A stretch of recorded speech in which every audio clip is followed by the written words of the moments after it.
नमस्कार, स्वागत आपका अनादि टीवी पर। मैं हूं आपके साथ पारुल। उत्तर प्रदेश का स्पेशल डिबेट शो स्पॉटलाइट देख रहे हैं आप, और आज बात करेंगे डरावना डेमोग्राफिक चेंज। जी हां, उत्तर प्रदेश के संभल में पिछले साल जामा मस्जिद के सर्वे के दौरान हिंसा भड़क गई थी। इसमें 4 लोगों की जान गई थी। 29 नवंबर 2024 को यूपी सरकार ने आयोग का गठन किया था। इस आयोग में इस्लामाबाद हाईकोर्ट के retired justice Devendra Kumar Arora, retired IAS Amit Mohan और रिटायर्ड IPS अरविंद कुमार जैन शामिल थे। आयोग ने गुरुवार को सीएम योगी से मुलाकात कर जांच रिपोर्ट सौंप दी है। इस रिपोर्ट में जो सच्चाई सामने आई है वो भयानक है और हिंदुओं की दर्द भरी दास्तां है। रिपोर्ट से पता चलता है कि संभल में भाईचारा नहीं निभाया गया। अपने ही देश में अपनी ही भूमि पर हिंदुओं के साथ अत्याचार किया गया। अत्याचार इस सीमा तक किया गया कि पिछले 49 सालों में 30% हिंदू संभल से कम हो गए हैं। बहुत से हिंदुओं की हत्या कर दी गई। बहुत से हिंदुओं का तलवार की नोक पर धर्मांतरण कराया गया, कन्वर्सेशन हुआ। बहुत से ऐसे हिंदू जो डर के मारे पलायन कर गए। रिपोर्ट में बताया गया कि हिंदुओं के धर्म स्थलों पर तो कब्जा जमाया ही गया, कुआं बावड़ी जैसे सार्वजनिक स्थलों को भी नष्ट कर दिया गया या फिर कब्जे में ले लिया गया। रिपोर्ट में कहा गया कि संभल में अब तक 15 दंगे हो चुके हैं। 1978 के दंगे के बाद हिंदुओं की संख्या लगातार यहां घटती चली गई। मुस्लिम लोग हिंदुओं को डराते थे, उनकी संपत्ति पर कब्जा करते थे। बहुत से हिंदुओं ने मौत के डर से धर्म बदलना भी कबूल किया। रिपोर्ट के मुताबिक संभल में अभी भी सैकड़ों की संख्या में हिंदुओं की संपत्तियां हैं, लेकिन डर के मारे हिंदू वहां नहीं जाते और इन संपत्तियों पर अवैध कब्जे हो चुके हैं। इस रिपोर्ट ने उत्तर प्रदेश में शासन करने वाले सभी राजनीतिक दलों को कटघरे में खड़ा कर दिया है। यूपी में राज करने वाली तमाम सरकारें भी कहीं ना कहीं कटघरे में खड़ी हैं। भारत की भूमि पर ही एक प्रदेश में हिंदुओं को खदेड़ा जाता रहा और सरकारें देखती रहीं। आखिर ये किसकी नाकामी है? इस भयानक मानवीय त्रासदी की तरफ सरकारों का ध्यान क्यों नहीं गया? और अब ये रिपोर्ट आई है, तो क्या ये रिपोर्ट भी चुनावी स्टंट बनकर नहीं रह जाएगी या आगे भी कुछ होगा? आज की चर्चा इन्हीं सवालों के इर्द गिर्द हम करने वाले हैं। उससे पहले कुछ राजनीतिक प्रतिक्रियाएं, राजनेताओं ने क्या कहा है, सुनिए।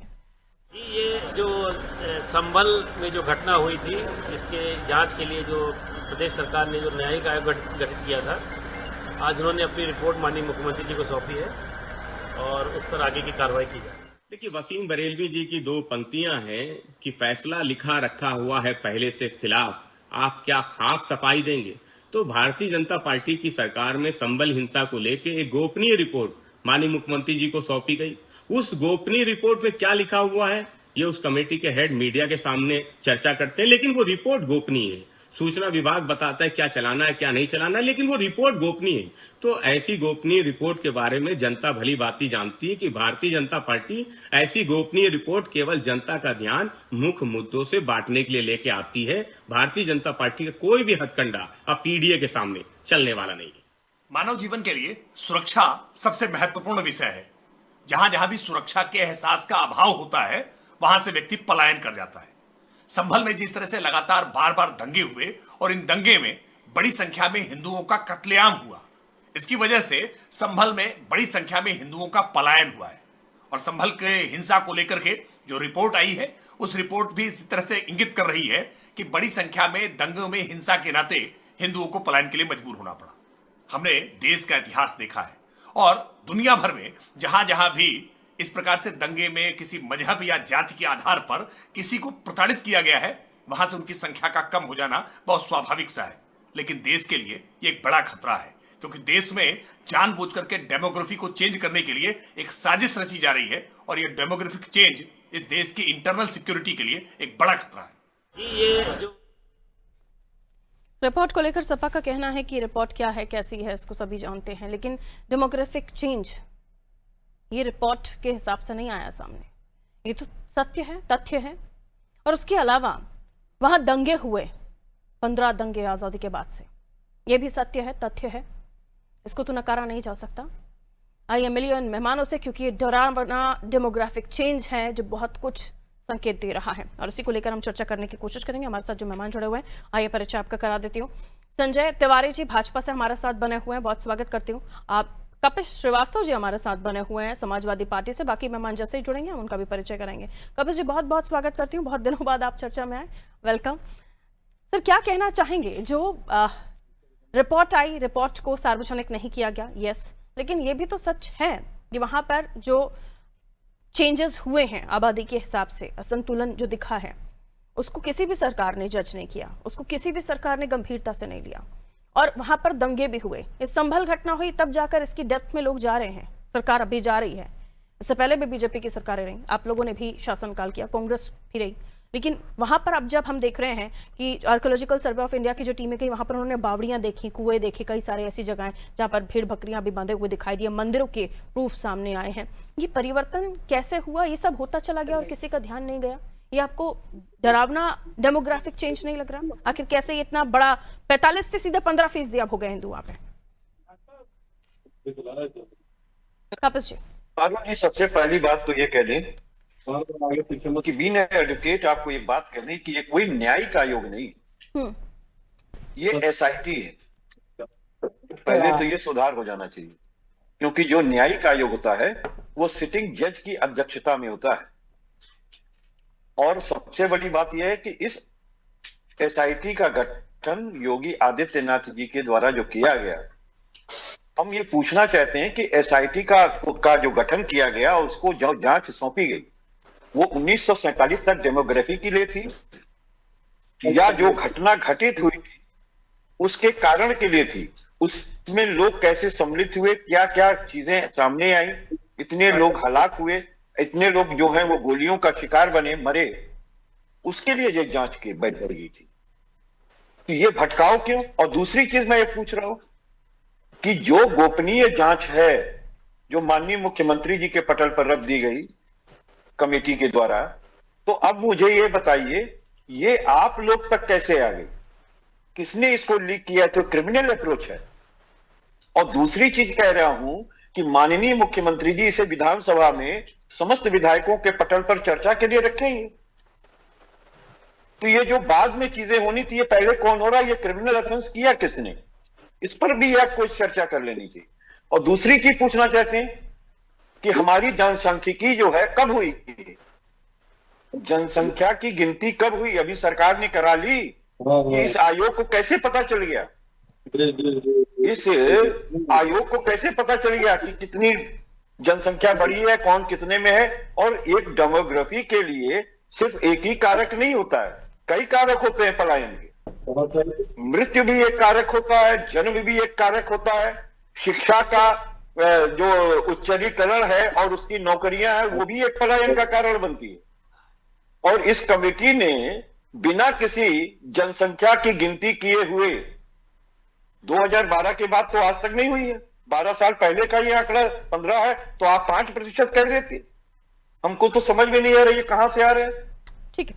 और सबसे पहली चीज तो हम ये पूछ रहे हैं कि 15-16 साल से ऊपर तो भारतीय जनता पार्टी की सरकार रही, और जो 76 से 78 में दंगे हुए जनता पार्टी के काल में हुए, और वो जनसंघ से बनी हुई जनता पार्टी थी, और जनता पार्टी जो है वो आगे चल करके भारतीय जनता पार्टी का रूप धारण की। तो आप मुझे बताइए कि पूरी तरीके से तो संलिप्तता, अच्छा आज जो भी घटनाएं हो रही हैं उसके लिए तो सरकार जिम्मेदार है। पिछले 8-9 वर्षों से योगी जी की सरकार है और केंद्र में मोदी जी की सरकार है। डबल इंजन की सरकार होने के बावजूद, चाहे वो असम हो या उत्तर प्रदेश हो, अगर यहाँ डेमोग्राफिकल चेंजेस इस वजह से हिंदुओं के का पलायन का कारण बन रहे हैं, तो ऐसी सरकारों को इस्तीफा दे देना चाहिए, क्योंकि ये निकम्मी सरकार है। तो ये इस्तीफा कब देंगे ये बताएं। दूसरा, इस जांच आयोग जो जांच के लिए बैठाया गया था, उस दंगे की जांच के लिए बैठाया गया था कि पुलिस फायरिंग जो की गई थी किन कारणों से की गई थी, तो उस पर जो चर्चा होनी चाहिए। डेमोग्राफी पे कहां से 1947 से लेके आज तक के दंगे में चला गया? वापस आ रहे हैं दंगे तो वही ना कराते हैं। बाकी मेहमान भी जुड़ गए हैं। संजय तिवारी जी भी हमारे साथ जुड़े हुए हैं भारतीय जनता पार्टी से, उज्जवल पाठक जी भी हमारे साथ जुड़े हुए हैं कांग्रेस का पक्ष रखने के लिए। आप दोनों का भी स्वागत करती हूँ।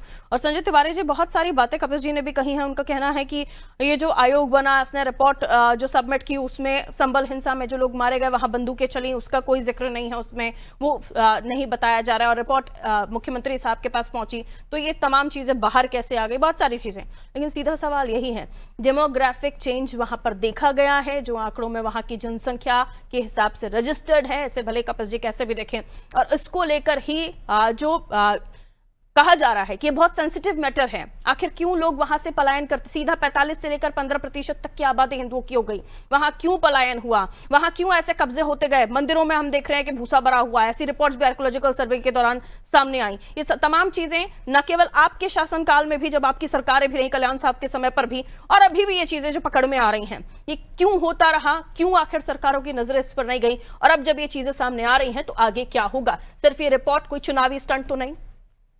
संजय जी। जी, सपा के प्रवक्ता को मैं अभी सुन रहा था जी। ये जो डेमोग्राफी चेंज हुई है, 1947 में भारतीय जनता पार्टी की सरकार नहीं थी और 2011 की जनगणना के अनुसार जो कि 55% मुस्लिम था, आज जो है 85% मुस्लिम कैसे हो गया? आज उसमें सपा की भी सरकारें थी जो कि इन जिहादी वोटों के लिए उनके पीछे पीछे घूमती हुई नजर आती हैं। इनके नेता की पत्नी पर एक मौलाना अश्लील टिप्पणी करता है, इनकी जबान कट जाती है। आखिर ये कहां चले गए थे? अखिलेश यादव के मुंह से एक शब्द नहीं निकला उस पर।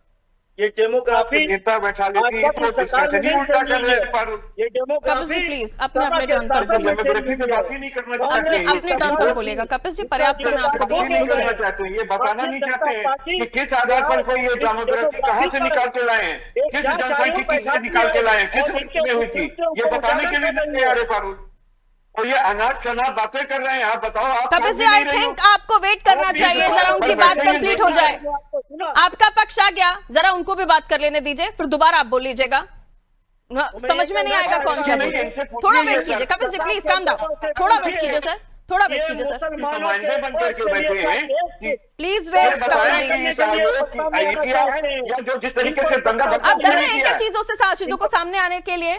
कपिल जी, अगर वो बोलेंगे तो क्या कुछ सच सामने आ जाएगा, ऐसा है क्या? पूछ रहा हूँ। और अगर ऐसा नहीं है तो प्लीज चुपचाप होकर थोड़ा सा सुन लीजिए। बातें कर रहे हैं तो सुनना तो पड़ेगा ना सर, आपने अपना पक्ष दे दिया, वो भी मेरे मेहमान हैं, मुझे उनको भी सुनना पड़ेगा। Please Kapil ji, please stop now. सुनने दीजिए, क्या बताना चाह रहे हैं वो सुनने तो दीजिए। नॉन स्टॉप बोलेंगे कपिल जी, अच्छी बात नहीं है। समाज को प्रताड़ित करना है, ये सपा की नीति है। इसी नीति पर ये लोग आज भी चल रहे हैं और ये सब बंद कर दे। आज उत्तर प्रदेश में योगी आदित्यनाथ की सरकार है, मोदी जी की सरकार है, ये षड्यंत्र सफल नहीं हो भाषण देने वाले जिहादियों के समर्थकों को भी इसका परिणाम भुगतने के लिए तैयार रहना होगा। ठीक है, लेकिन आप संजय जी, ये आंकड़े अभी के तो नहीं है, ये जो चीजें हुई हैं, घटनाएं हुई हैं, जैसे कि मैंने जिक्र किया कि कई सारे ऐसे मंदिर हैं जो वहां पर अब कुछ है ही नहीं, मूर्तियां हैं लेकिन कोई भी सम्मान नहीं है वहां पर उन मूर्तियों का। ऐसी चीजें आपके समय से भी होती आई हैं। आजादी के बाद से 15 बार यहाँ दंगे हो जाना, कैसे इसको टॉलरेट किया गया, कैसे इसको अनदेखा किया गया, और लोग पलायन करते रहे, लोगों की जमीनें कब्जाई जाती रही, लोगों को मारा जाता रहा, ये सब होता रहा। उनमें आपका शासनकाल भी, भारतीय जनता पार्टी का शासनकाल भी रहा है। संजय जी जी, वहां पर पौराणिक हरिहर मंदिर था और ये सपा के लोग बताएं, ये कांग्रेस वो के लोग उनके शासनकाल का बताएंगे। भारतीय जनता पार्टी कल्याण साहब से लेकर अभी तक जब आपकी सरकारें रही, मंदिर का अस्तित्व कैसे समाप्त किया गया, कहाँ कैसे पलायन के लिए मजबूर होना पड़ा, वहां पर एक दिन में नहीं हुआ, ना ही सपा शासनकाल में अकेला हुआ है। संजय जी, इसे मानना पड़ेगा ना, सपा अकेले के समाजवादी पार्टी का शासनकाल ही पूरा आजादी से लेकर अब तक ऐसा टोनी प्रदोष मर दी नहीं। ठीक है उज्जवल जी, जिहादियों के पोषक ये सपा के लोग हैं, ये कांग्रेस के लोग हैं जो जिहादियों का समर्थन करते हैं। अलकायदा से नेता बैठा दिए, डिस्कशन के लायक ही नहीं है। संबंध में सक्रिय है। अब ये अलकायदा पे चले गए हैं। पर्सनल कमेंट मत कीजिए Kapil ji, please, I request. Okay Tiwari ji please stop. बैठाया कीजिए। ओके तिवारी जी प्लीज रुकिए। पर्सनल कमेंट नहीं, कपिल जी आपको नहीं, आपके ऊपर नहीं सूट करता पर्सनल कमेंट करना। बहुत अच्छे इंसान है, बहुत अच्छे प्रवक्ता है, बहुत ज्यादा अनुभव रखते हैं, नहीं अच्छा लगता आपका पर्सनल कमेंट करना। प्लीज रुक जाइए। उज्जवल पाठक जी की तरफ जा रही हूँ। उज्जवल पाठक जी, वही सवाल मेरा आप ही से है कि एक ही सरकार का शासनकाल सिर्फ उत्तर प्रदेश में नहीं रहा है, सपा भी आई, आप लोग भी शुरुआती दौर से थे, भारतीय जनता पार्टी ने भी समय समय पर राज किया, ये सब होता रहा और अब जाकर इस पर गौर किया जा रहा है, गंभीरता से लिया जा रहा है। क्यों होता रहने दिया गया? तुम जैसे जिहादियों को जिसको समझो पहले इनको चुप कराइए। उज्जवल जी कहिए। जी सवाल सुन पाए आप मेरा? Question please repeat again. मैंने यही कहा आपसे कि ये सब होता रहा, आपका भी शासनकाल रहा, आपकी पार्टी का भी शासनकाल रहा, ये सब होने दिया गया और आज जब हम चर्चा कर रहे हैं तब डेमोग्राफिक चेंज ये हो गया है कि 45 से हिंदुओं की आबादी 15% तक आ गई है। लोग मजबूर हुए पलायन करने के लिए, लोग मजबूर हुए धर्म परिवर्तन के लिए, या तो किसी को मार दिया गया और अब भी वही दंगे हुए। 15 बार अब तक दंगे हो चुके हैं। ऐसा लग रहा है कि हम उत्तर प्रदेश के कश्मीर की बात कर रहे हैं। देखिए मैडम, विगत 30 से 40 वर्षों से उत्तर प्रदेश में भारतीय जनता पार्टी और समाजवादी पार्टी की सरकारें रही, बहुजन समाजवादी पार्टी की सरकारें रही। ये लोग कहीं ना कहीं लॉ एंड ऑर्डर मेंटेन करने में, कानून व्यवस्था की बहाली में कहीं ना कहीं ये लोग एक तरीके से कमजोर साबित हुए। रही बात तुष्टीकरण की, तो तुष्टीकरण भारतीय जनता पार्टी के डीएनए में। ये लोग छद्म राष्ट्रवाद की बात करते हैं, छद्म राष्ट्रवादी इनकी प्रवृत्ति है। एक तरफ ये हिंदुत्व की बात करते हैं, दूसरी तरफ ये जिन्ना की बाजार में चादर चढ़ाने जाते हैं। आडवाणी जी एक तरफ आपकी जिन्ना की मजार में माथा टेकने गए, आप जिन्ना की पार्टी के साथ, मुस्लिम लीग के साथ आपकी मातृ संस्था रही जो स्वामी उनके मुखर्जी जी जिन्होंने सरकार बनाई उत्तर प्रदेश, अरे आपको नाम भी लेना नहीं, पूर्वी बंगाल में सरकार बनाई आप लोगों ने, अलाइंड रहे। दूसरी तरफ आप जिहाद की बात करते हैं, आप हिंदू मुस्लिम की बात करते हैं। आपने पूरे देश को आज 2 धड़ों में बांट दिया। आज आपकी वजह से देश की धर्मनिरपेक्षता, देश का सांप्रदायिक सौहार्द खतरे में है। आज हमारा समाज कहीं ना कहीं जो बुनियादी मुद्दे हैं उनसे भटककर कहीं ना कहीं तनावपूर्ण स्थिति में आ गया है। आज समुदाय से लड़ाया जा रहा है, जो जनता की हैं, शिक्षा, स्वास्थ्य, अभी एसएससी में के संदर्भ, एसएससी परीक्षा में धांधली के कर रहे हैं, वहां आपकी दिल्ली पुलिस उनके ऊपर लाठी बरसा रही है। और यहाँ आप लोग राष्ट्रवाद की बात करते हैं। आप देश के युवाओं को, देश के नौजवानों को धर्म, जाति और अन्य मामलों में उलझा कर रखना चाहते हैं। आप न तो राष्ट्र के जो छात्र हैं, युवा हैं, उनके हितों को साधने का प्रयास करते हैं। एक तरफ जिन्ना की साजिशन जो ये आबादी कम हुई है, 85% वहां पर मुस्लिम समुदाय के लोग। एक सेकंड रुक जाइए उज्जवल जी, ये आपको चिंता का विषय नहीं लगता कि किसी एक पर्टिकुलर जगह की हम बात कर रहे हैं, वहां समय समय पर दंगे होते रहे और वहां पर स्थिति आज ये आ गई है कि आबादी 45 से वहां पर 15 पहुंच गई है। यही अगर पूरे देश में होने लगा तो क्या आप उसके भी समर्थन में नहीं, उसे भी आप कहेंगे कि ध्यान भटकाने की बात की जा रही है? ये गंभीर नहीं है आपके लिए? पारुल जी देखिए, डेमोग्राफिक चेंज गंभीर विषय है और वर्तमान में 10 से 11 सरकार से, विगत 11 साल से भारतीय जनता पार्टी की सरकार है। यदि बाहर से घुसपैठिए आ रहे हैं, डेमोग्राफिक परिवर्तन हो रहा है या लॉ एंड ऑर्डर का कोई ऐसा इशू हो रहा है या सांप्रदायिक तनाव हो रहा है, तो उसके लिए केंद्र की सरकार और राज्य की सरकार जिम्मेदार है। हमारी सरकारों में हम लोगों ने लॉ एंड ऑर्डर 1948, 1953, 1958, 59, 1962 याद कराऊं? कौन जिम्मेदार है? इनके शासनकाल की बात इन्हीं से होगी। लेकिन जब जब जिस पार्टी ने वहां पर, एक दिन में नहीं हुआ है वहां पे, या 10 सालों में या 15 सालों में नहीं हुआ है वहां पे ये चेंज सर, इसलिए आप भी उतने ही जिम्मेदार हैं। ये क्यों होने दिया गया? अरुण जी, इस प्रकार के धार्मिक तनाव का कारण भारतीय जनता पार्टी की तुष्टीकरण की नीति रही है। आपके सरकार के शासनकाल में भारतीय जनता पार्टी कैसे जिम्मेदार हो सकती है जब आपकी सरकारों में भी दंगे हुए, लोगों का पलायन हुआ, हिंदुओं का पलायन हुआ? उस समय के लिए आप भारतीय जनता पार्टी को दोषी ठहराएंगे? बिल्कुल ठहराएंगे, क्योंकि एक पार्टी राष्ट्रवाद का चोला ओढ़ करके धर्म की बात करेगी। शायद आप मेरी बात नहीं समझ पा रहे हैं, समझना नहीं चाह रहे हैं उज्जवल पाठक, आप समझ नहीं पा रहे हैं, या तो आप मेरी बात को गोल मोल घुमा जा रहे हैं। आपके शासनकाल में आपकी जब सरकारें गई, मैंने साल गिना दिए 48, 53, 58, 59, 62, ये वो समय रहे जब यहाँ पर दंगे हुए और आपके शासनकाल अभी भारतीय जनता पार्टी की सरकार में तो तब भी तो हुए थे ना उज्ज्वल पाठक जी, तब की जिम्मेदारी कौन लेगा? तब भी पलायन हुए। मैंने कहा एक दिन में नहीं हुआ ये 15%, तब भी होने दिया गया। बिल्कुल बिल्कुल, अब भी कोई जिम्मेदारी लेने को तैयार नहीं है। संजय जी कहिए, क्यों होने दिया गया और अब आगे क्या स्टेप होगा? क्या जिनकी जमीनें हड़प ली गई हैं, कब्जा ली गई हैं, क्या वो वापस आ सकेंगे? क्या कश्मीर जैसे हालात जो हमने देखे उसके बाद अब इसको हम कश्मीर कह रहे हैं, लोग यहाँ पर मजबूर हो गए कि ऐसी स्थिति बन गई, लोग पलायन कर रहे हैं, अपनी जमीन जायदाद छोड़कर वहां से भागने को मजबूर हुए, क्या वो वापस, उन्हें भरोसा मिलेगा कि वो वापस आ पाएंगे? ये स्थिति बनेगी संभल में? ये कांग्रेस के लोग अपने पाप को भूल चुके हैं। मुस्लिम तुष्टीकरण करते करते इन्होंने देश का बंटवारा कराया। आप हिम्मत नहीं कर पा रहे लोगों को भरोसा देने की।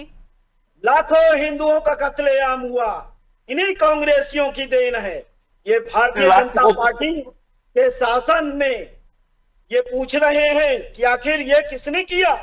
अरे तुमने इस देश का बंटवारा कराया, इस देश में लाखों हिंदुओं को कटवाया, इस पाप के तुम दोषी हो और आज तक ये सत्ता से बाहर हो चुके हैं, लेकिन इनकी सत्ता की लालसा दिन प्रतिदिन बनी हुई है कि हम इस देश ये रिपोर्ट आई है, क्या ये झुंझुना लेकर आई है या कोई समस्या का हल लेकर आई है? सीधे सवाल का सीधा जवाब दीजिए संजय जी। चाहते हैं कि तुष्टीकरण का आरोप ये हिंदुओं पर लगा रहे हैं। भारतीय जनता पार्टी कोई तुष्टीकरण नहीं करती है, वही जो इनको सिखाया गया वो पागल हो चुके हैं। ठीक है, मैंने आपसे पूछा, ये रिपोर्ट आई है तो झुंझुना लेकर आई है कि इसका कोई हल भी होगा? वहां जनता जो पलायन कर चुकी है, जो अपना सब कुछ छोड़कर भाग चुकी है, उन्हें कोई भरोसा देंगे आप? भारतीय जनता पार्टी के राज में एक जिम्मेदार मुख्यमंत्री योगी आदित्यनाथ जी की सरकार में, जो कि बुलडोजर की सरकार है और बुलडोजर आतताइयों पर चलता है और चलता रहेगा। ये जो जांच रिपोर्ट आई है इस पर सरकार, तो 85% आबादी हो गई, अब उस आबादी को कम थोड़ी ना करेंगे? या संतुलन कैसे हुआ? कौन जिम्मेदार है? किसको सजा मिलेगी? ये सब चीजें रहेंगी सर। ये जिम्मेदार सपा के लोग हैं, कांग्रेस के लोग हैं। एक दिन में नहीं हुआ है। 2011 की जनगणना ये बता रही है कि मुस्लिम वहां पर बढ़ता गया और हिंदू का पलायन होता गया। ओके, ठीक है, बहुत शॉर्ट में हम आगे बढ़ेंगे। अपनी अपनी बात कम शब्दों में रखते जाइए। भारतीय जनता पार्टी के राज में सबके साथ न्याय होगा और इस जांच रिपोर्ट के आधार पर दोषियों को भारतीय जनता पार्टी के राज में और योगी जी के शासनकाल में हम होता हुआ देख रहे हैं। अब तक का थोड़ा पिछला रिकॉर्ड देख लीजिए, सब बराबर हैं। कहिए कपिल जी। कपिल जी देखिए, सबसे बड़ी बात तो ये है कि ये, हाँ आवाज आ रही है? हाँ जी आ रही है आवाज आपकी। आवाज आ रही है? आ रही है आपकी आवाज सर, कहिए। आवाज आ रही है सर। देखिए, अभी भाई साहब जो है बड़े जी बहुत हास्यास्पद बातें कह रहे हैं कि न्यायिक उम्मीद लगा करके बैठे हुए हैं योगी जी से।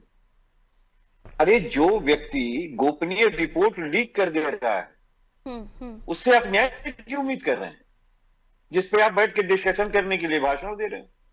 मैं ये पूछ रहा हूं कि जब ये गोपनीय रिपोर्ट थी तो आपकी सरकार ने लीक करने के बाद एक ऑफेंस क्रिएट किया है, तो क्या आप अपराध अपना मानते हैं? आप हमें बताओ ना, पब्लिक डोमेन में गोपनीय रिपोर्ट को आप पहले कैसे तो नहीं हो रही है ना? अगर रिपोर्ट से कुछ भी बाहर आ रहा है तो। नहीं, रिपोर्ट से कुछ नहीं बाहर आ रहा है। रिपोर्ट से जो भी खबरें, देखिए रिपोर्ट सार्वजनिक नहीं हुई है, जो भी खबरें सोर्सेस से आ रही हैं, छन छन करा रही हैं, लेकिन डेमोग्राफिक चेंज ऐसा कुछ नहीं हुआ है ना सर? नहीं, कहां से आ गया? नहीं, मैं क्या पूछ रहा हूं, कहां से हुआ डेमोग्राफिक चेंज? जनसंख्या का आंकड़ा नहीं पता? 2011 के बाद हमें आप बता दो ना कि जनसंख्या कहां गिनी गई है? जनसंख्या कहां गिनी गई है? कब गिनी गई है? आप गिनी थी या मोदी जी गिन लिए थे? मतलब वहां पर कोई सिस्टम ही नहीं है, प्रशासन का वोट कास्ट नहीं होते, लोग नहीं रहते, सिस्टम के प्रशासनिक अधिकारी नहीं रहते। आपकी नजर में कभी वहां पे जनसंख्या हुई नहीं, गणना हुई नहीं है ना? बिहार के नहीं, ऐसा कुछ नहीं है इस रिपोर्ट में। सेंसस हुआ ही नहीं वहां पे। के पहले जब ये विधानसभा के पता ही रखा जाएगा। सुन ले पारुल, सुन ले, मैं भाषण देने नहीं बैठा हूं इनकी तरह। जब ये लेकिन आप विधानसभा अपनी के जिम्मेदारी पटल पे लेने रखा भी नहीं जाएगा, बैठ पा रहे हैं चर्चा ना हो। कपिल जी, आप जिम्मेदारी भी नहीं लेने बैठ पा रहे हैं ना, मैं- आपके भी मैं- शासनकाल मैं में तो दंगे बात हुए कर हैं रहा ना, हूं, पूरी और जिम्मेदारी छुपाया गया है उन चीजों को, जिम्मेदारी से कब्जे कह रहा होते हूं, रहे, पूरी जिम्मेदारी से कह मंदिरों रहा को हूं। बंद किया ये जाता जो रहा, पलायन भेड़ का कारण बकरियां है, बांधी भारतीय जाती जनता रही, पार्टी है, आप भी चुप क्योंकि ये रहे। दंगा कराओ पार्टी है। एनीवे, समय ये इतना ही वहां इजाजत दंगा दे रहा था। कराती बहुत बहुत है शुक्रिया आप जहां सभी का हमारे साथ चर्चा में जुड़ने के लिए। उत्तर प्रदेश की हम बात कर रहे थे, जहां संभल में आज जब हम चर्चा कर रहे हैं तो इतना डेमोग्राफिक चेंज जो आप मेरे पास देख रहे हैं, आप ये जो आप मीटर देख रहे हैं ना, ये कुछ इसी तरह से चला है, लेकिन जितना स्पीड में चल रहा है उतना स्पीड में नहीं हुआ है। आजादी के बाद से अब तक 15 बार यहां दंगे हुए हैं और हर दंगे में यहां से लोगों ने पलायन किया है। 45% हिंदुओं की आबादी 15% पर आकर सिमट गई और कोई भी सरकार जब भी यहां प्रशासन काल में रही, अब कोई भी जिम्मेदारी लेने के लिए तैयार नहीं है। ये इनकी तरफ से होने दिया गया, ये इनकी तरफ से होते रहने दिया गया, उस पर पर्दा डाला गया, क्या ये मान लिया जाए? और जब इसकी सच्चाई सामने आ रही है तो जवाबदेही कोई नहीं ले रहा। योगी शासनकाल में ये जो रिपोर्ट सामने आई है, सिर्फ झुंझुना होगी, चुनावी स्टंट होगी, या इसका भी कोई नतीजा या कोई हल निकलकर सामने आएगा? क्या किसी को सजा मिलेगी जिन्होंने ये किया? दीजिए इजाजत, नमस्कार।